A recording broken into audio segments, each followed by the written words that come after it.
Invasi Rusia ke Ukraina pada tanggal 24 Februari 2022 telah membuat kasus Taiwan kurang menjadi perhatian dunia. Tetapi kunjungan baru-baru ini oleh Ketua DPR Amerika Serikat AS Nancy Patricia Pelosi telah menjadi puncak dalam perang saraf antara Amerika Serikat dan Tiongkok selama ini. China berpikir untuk menyatukan Taiwan menjadi satu dengan China dan menumbuhkan kekuatannya untuk menjadi negara yang kuat selain Amerika Serikat. Sementara kubu Amerika Serikat dengan sekutunya ingin terus mempertahankan tatanan dunianya yang mapan untuk menahan laju pertumbuhan China yang begitu kuat secara ekonomi dan militer sehingga tidak dapat lagi diabaikan. Amerika Serikat akan melakukan operasi kebebasan navigasi atau Freedom of Navigation Operation di Laut Cina Selatan. Amerika Serikat telah menyetujui Korea Selatan untuk melonggarkan batas jangkauan rudal yang mampu menyerang seluruh Cina. Inggris dan Kanada memprovokasi Cina saat kapal perang kedua negara itu melewati Selat Taiwan. Kemudian Taiwan juga menanggapi dengan sangat keras dengan mengatakan, "Jika kamu menyerang saya tidak akan tinggal diam." Sikap Amerika Serikat yang terus merusak rencana Cina menyebabkan Cina unjuk kekuatan militernya sebagai tanggapan terhadap sikap Amerika Serikat dan menjadi lebih akrab dengan Rusia. Jika keadaan ini terus berulang, banyak artikel media dari seluruh dunia yang menyatakan keprihatinan dan menulis bahwa tidak akan lama lagi konflik bersenjata antara China dan Taiwan akan pecah dan akhirnya Amerika Serikat dengan China akan saling berhadapan secara langsung. Pertama, mari kita lihat sejarah Pulau Taiwan.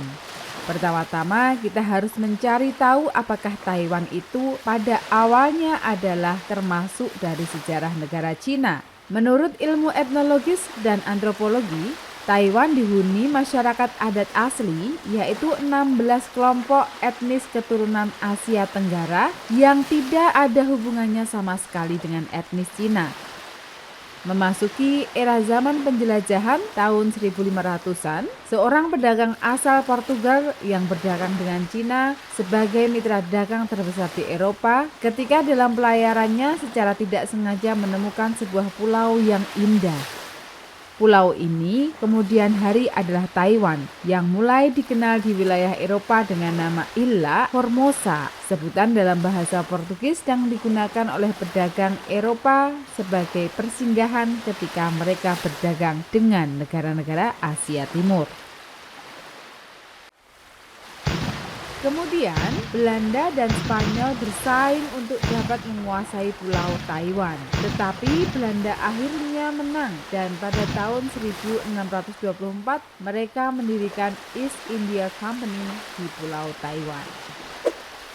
Di Cina pada waktu itu akhir dinasti Ming dan awal berdirinya dinasti Qing. Ketika dinasti Ming akhirnya bertempur dan melarikan diri ke Taiwan saat itu pada tahun 1662 untuk mengusir Belanda dan mengambil alih Pulau Taiwan. Namun dinasti Qing mengirim pasukan sejauh Taiwan untuk sepenuhnya memusnahkan tentara Ming dan dinasti Qing memasukkan Taiwan ke dalam wilayahnya. Sejak itu, banyak orang Tionghoa yang jumlahnya melampaui masyarakat adat asli setempat berbondong-bondong datang ke Taiwan. Dan karena itulah Taiwan mulai muncul dalam sejarah Tiongkok. Hampir 200 tahun kemudian, pada tahun 1884, Perancis dan dinasti Qing berperang untuk memperebutkan kedaulatan wilayah Vietnam. Dan akhirnya, dengan kemenangan Perancis, dinasti Qing menyerahkan semua hak kekuasaan wilayah Vietnam kepada Perancis. Setahun kemudian, pada tahun 1895, dinasti Qing dan Jepang berperang memperebutkan kerajaan Joseon, kedaulatan wilayah dari apa yang sekarang menjadi Korea. Dan kemudian dinasti Qing juga kalah dalam perang tersebut. Dinasti Qing menandatangani perjanjian Shimonoseki dengan Jepang dan menyerahkan rampasan perang besar-besaran dan Pulau Taiwan kepada Jepang. Taiwan menjadi koloni Jepang dari tahun 1895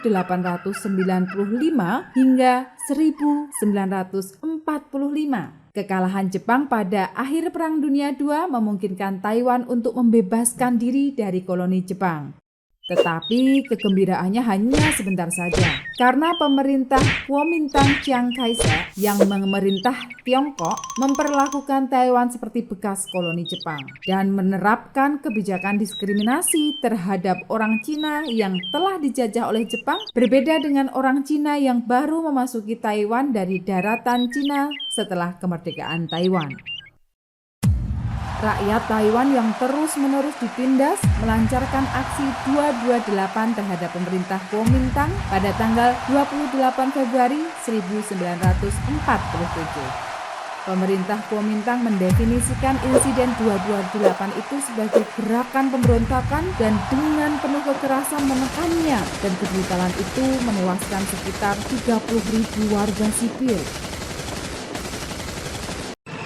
Kemudian, perang saudara pecah di mana Kuomintang dan Partai Komunis bertempur di benua itu, dan Kuomintang Chiang Kai-shek dikalahkan dan dipaksa melarikan diri ke Taiwan pada tahun 1949. Chiang Kai-shek menyatakan Taiwan sebagai Republik Cina dan mendirikan pemerintahan Taiwan yang berlanjut hingga hari ini. Chiang Kai-shek melanjutkan pemerintah darurat militer dan politik teror di bawah darurat militer selama 40 tahun dari proklamasi Republik Cina pada tahun 1949 hingga masa pemerintahan putra Chiang Kai-shek yaitu Chiang Ching-kuo pada tahun 1987.